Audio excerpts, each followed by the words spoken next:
20 years of excellence in cancer care. Mahatma Gandhi Cancer Hospital and Research Institute, Visakhapatnam. నమస్తే, welcome to Suman TV. నేను పద్మిని. ప్రస్తుతంతో పాటు ఆధ్యాత్మికవేత్త, numerologist స్రవంతి గారు ఉన్నారు. మాట్లాడదాం. నమస్తే అక్క. నమస్తే పద్మిని. చాలా హృదయం బరువెక్కేటటువంటి ఒక అంశం, యావత్ దేశాన్ని కూడా కదిపేసినటువంటి అంశం. 13 ఏళ్ల బాలిక మీద జరిగినటువంటి ఏ వర్డ్ కరెక్ట్గా రెలవెంట్ వర్డ్ తెలియనటువంటి పరిస్థితి. అంత అమానుషం, అంత ఘోరమైనటువంటి అన్యాయం.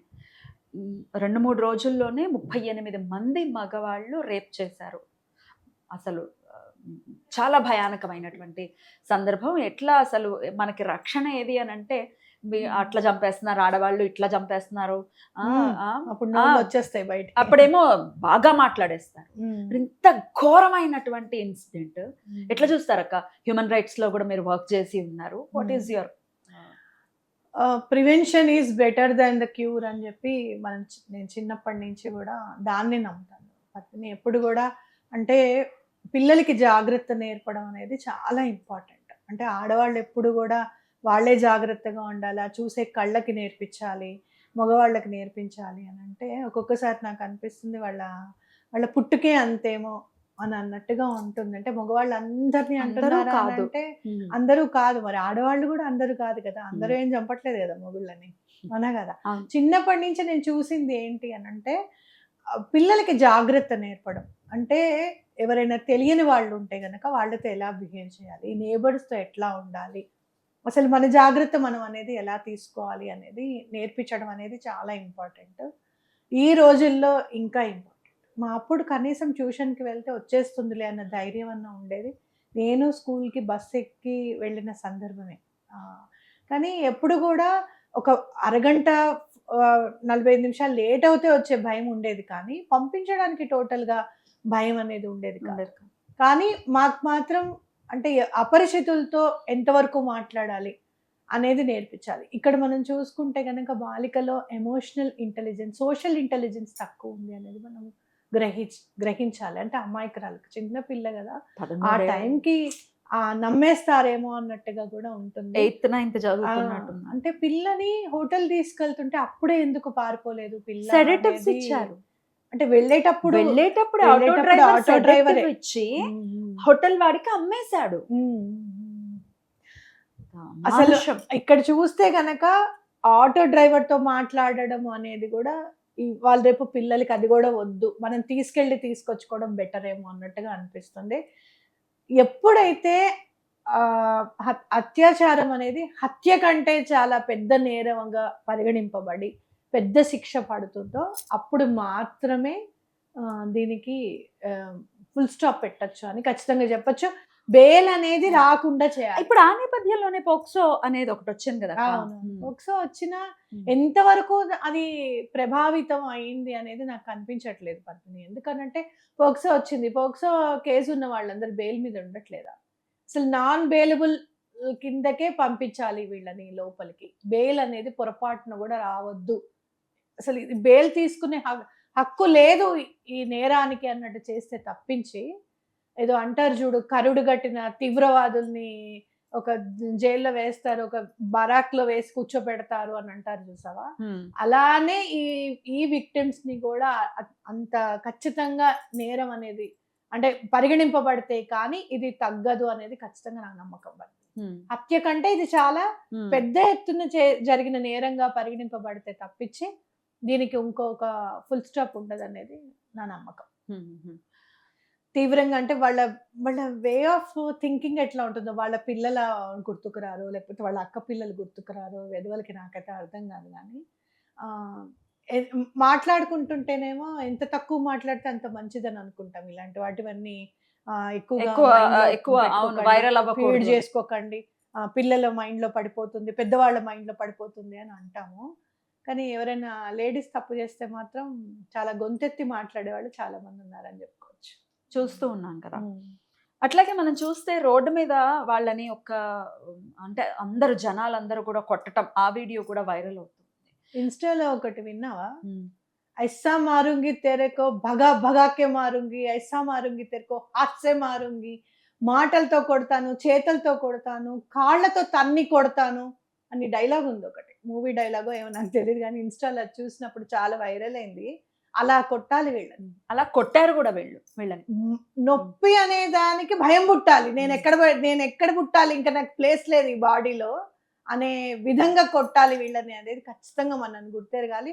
ప్రతి ఒక్కళ్ళతో అక్కడ నుంచోబెట్టి చెప్పుతో పాట్మని కొట్టి చచ్చేదాకా చెప్పులతో కొట్టి చంపాలి వీళ్ళని రోడ్డు మీద నుంచోబెట్టి. అప్పటికప్పుడే తాత్సారం చేయకుండా అప్పటికప్పుడు ఎటువంటి పరిస్థితుల్లోనూ న్యాయం జరిగితేనే మనకి ఆ పిల్లకి కూడా న్యాయం జరిగినట్టుగా లెక్క. రైట్. హ్యూమన్ రైట్స్ వాళ్ళు ఇదే పాయింట్ మీద మాట్లాడినప్పుడు అట్లా అప్పటికప్పుడు తీసుకునే డెసిషన్స్ ఎప్పుడు కరెక్ట్ కాదు అని చెప్పి మాట్లాడే వాళ్ళు కూడా ఉన్నారు. వాట్ ఈస్ యువర్ అప్పటికప్పుడు అంటే ఒక్కొక్కసారి ఏం జరుగుతుంది అంటే నేను హ్యూమన్ రైట్స్ లో చేశా కాబట్టి చెప్తున్నా, నేరం చేయకపోయినా అంతకు ముందు నేరం చేసిన వాళ్ళు ఎవరైనా ఉంటే గనక వాళ్ళని నిందితులుగా పరిగణించి అనుమానంతో తీసుకొస్తారు. ఒకవేళ అతను అది చేయలేదనుకో, ఫర్ సపోజ్, అప్పుడు ఏమవుతుంది, ఇదే సేమ్ జరిగింది కేరళలో ఒక దొంగ అతను మూవీస్ చూస్తూ కూర్చుంటాడు నైట్ అంతా. ఎక్కడన్నా కాపర్ వైరింగ్ ఎక్కడన్నా దొరుకుతుందేమో చూసుకొని ఆ కాపర్ వైరింగ్, ఐరన్ సామాన్లు, డ్రైనేజ్ మీద మూతలు ఉంటాయి చూసావా, అవే తీసుకెళ్లిపోయే దొంగ అతను. ఒక స్కూల్లోకి వచ్చాడు, నన్స్ని తయారు చేస్తారు ఆ స్కూల్లో చేయవలసిన దొంగతనం చేసుకుని వెళ్ళిపోయాడు. కట్ చేస్తే నెక్స్ట్ డే ఒక అమ్మాయిని అత్యాచారం చేసి హత్య చేశాడు ఇతను అని చెప్పి అతన్ని అరెస్ట్ చేయడం జరిగింది. ఎన్నాళ్ళు జరిగిందో తెలుసా? 22 సంవత్సరాలు. 22 సంవత్సరాలు అతన్ని నిందితుడుగానే పరిగణించి ఎన్నో దెబ్బలు కొట్టి, నువ్వు ఆ అమ్మాయిని చంపావని ఒప్పుకో, అది ఇది అని చెప్పినా కూడా, చంపలేదు నేను దొంగని కరెక్టే, కానీ నేను ఆ పని చేయలేదని నెత్తి నోరు బాదుకున్నాడు.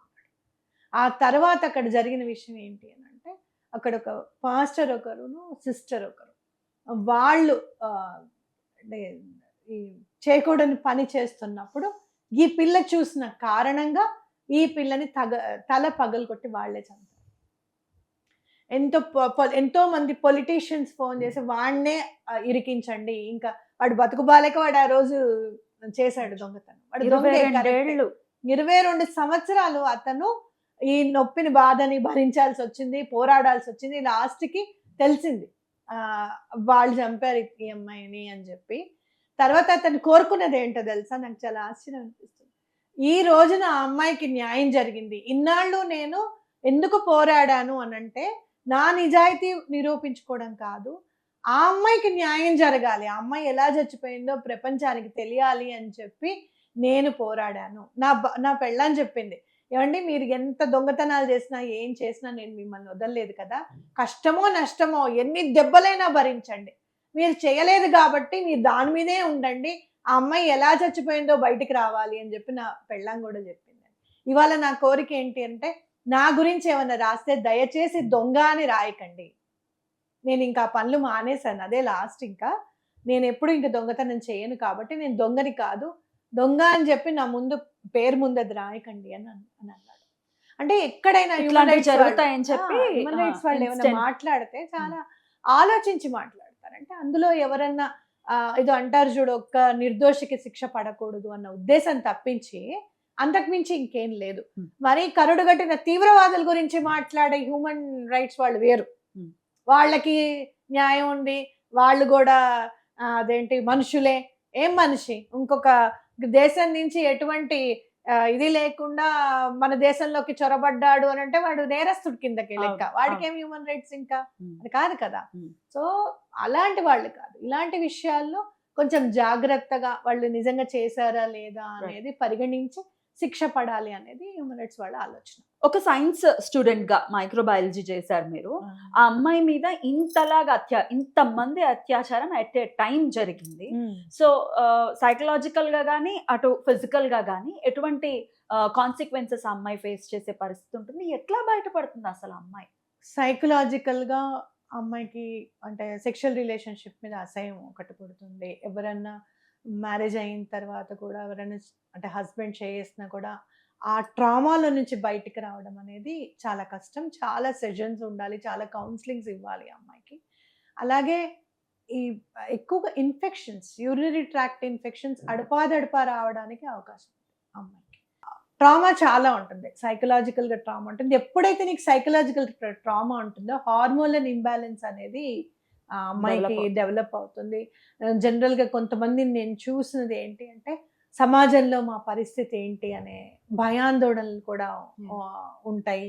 అలాగనే అమ్మాయిని నిజంగా చెప్పాలంటే ఆ అమ్మాయిని ఒక సేఫెస్ట్ ప్లేస్లో ఉంచి ఆ అమ్మాయి ఎవరో ఏంటో తెలియకుండా చేసి ఇవి అసలు యాక్చువల్గా ఫోటో కూడా రిలీజ్ చేయకూడదు. మరి ఈ నిజంగా చెప్పాలి అని అంటే ఔత్సాహికులు చాలా మంది ఉంటారనమాట. ఆ అమ్మాయికి అసలు ఆ ఫోటో అనేది రిలీజ్ చేయకూడదు. అలా చేశారు కాబట్టి ఆ అమ్మాయిని ఒక సేఫ్ ప్లేస్‌లో ఉంచి ఆ అమ్మాయికి ముందు చదువు అనేది అందించి, ఆ అమ్మాయికి ధైర్యం అనేది నింపాలి బాగా మైండ్‌లో. ఫిజికల్ గాను, మెంటల్లీ గాను ఆ ధైర్యం రావడానికి చాలా టైం పడుతుంది అని చెప్పొచ్చు. డెఫినెట్‌గా అమ్మాయి కోలుకోవాలి. ఇటువంటి కఠినాతి కఠినంగా వాళ్ళకి ఖచ్చితంగా శిక్షలు పడాలి. ఎంత త్వరితగతిన పడితే అంత నమ్మకం అనేది ఖచ్చితంగా ఎందుకు రాదు పద్మిని? గవర్నమెంట్ మీద ఒత్తిడి తీసుకొనొస్తే ఎలాంటి పనైనా గూడా తప్పకుండా సాల్వ్ అవుతుందని చెప్పుకోవచ్చు. ఇదివరకు పిల్ వేసేవాళ్ళం.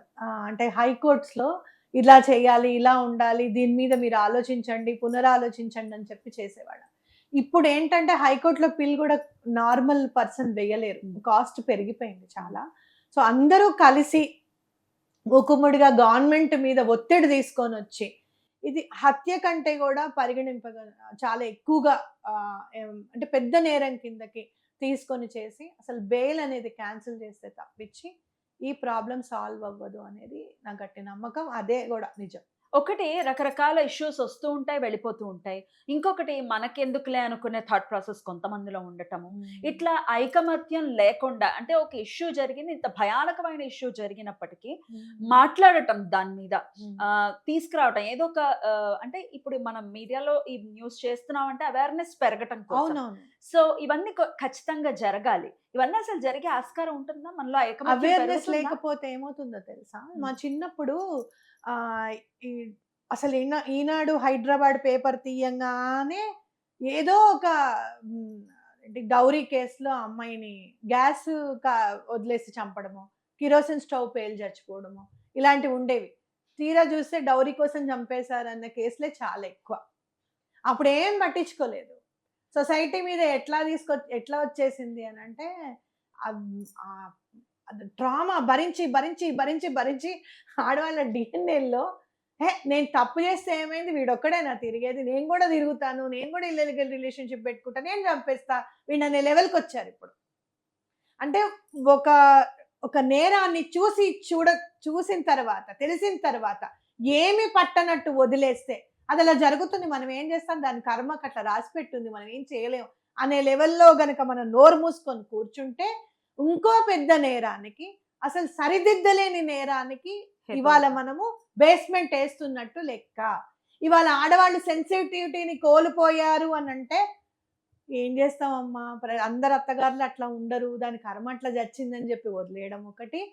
ఇలా తిరుగుతున్నాడమ్మా నా మొగుడు అని అంటే వాడు తిరుగుతాడు, నువ్వు కష్టపడి నువ్వు సర్దుబాటు చేసుకొని ఉండాల్సిందే లైఫ్ అంతా.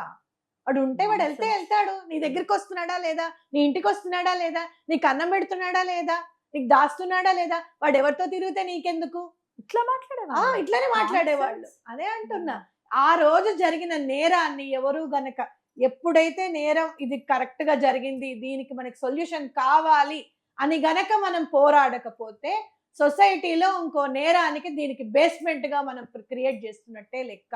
ప్రతి ఒక్కళ్ళు మామూలుగా సిగ్నేచర్ చేసి పంపించేసేయండి అని కాదు. పిఎంఓ ఆఫీస్ కి లెటర్ రాయొచ్చు, హ్యూమన్ రైట్స్ వాళ్ళకి లెటర్ రాయొచ్చు, మహిళా కమిషన్ కి లెటర్స్ రాయొచ్చు.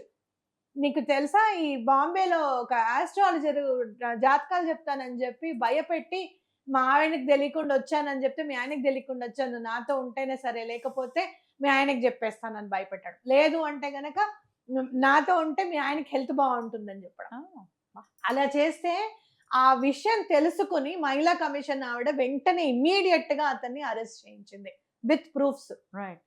అర్థమైందా? ఏదైనా సరే ముందు కంప్లైంట్ వస్తే కదా. అండ్ మోర్ ఓవర్ ఇట్లాంటివి నిజంగా చెప్పాలంటే సుమోటోగా తీసుకుని కూడా న్యాయస్థానాలు పని చేయాలి అనేది ఖచ్చితంగా నేను అనుకోవడం. నా పరంగా నేను సుప్రీంకోర్టు అడ్వకేట్ తో మాట్లాడడము, ఒకసారి వెళ్ళి హ్యూమన్ రైట్స్ కి all India level human rights వాళ్ళకి వెళ్ళి లెటర్ ఇవ్వడం అనేది నేను ప్రిపేర్ చేసుకున్న కార్యక్రమం Hmm. ఇది ఖచ్చితంగా చేయాలి అని. Yeah. ఇక ఆ అమ్మాయి కూడా సైకలాజికల్ గా డెఫినెట్ గా మీరు అన్నట్టుగా it will take lot of time but Mm. Then దాని నుంచి బయటపడాలని కోరుకుంటూ ఇటువంటివి జరగకూడదు మళ్ళీ మనం Mm. ఇటువంటి వినకూడదు అని కోరుకుంటూ థ్యాంక్ యూ నమస్తే.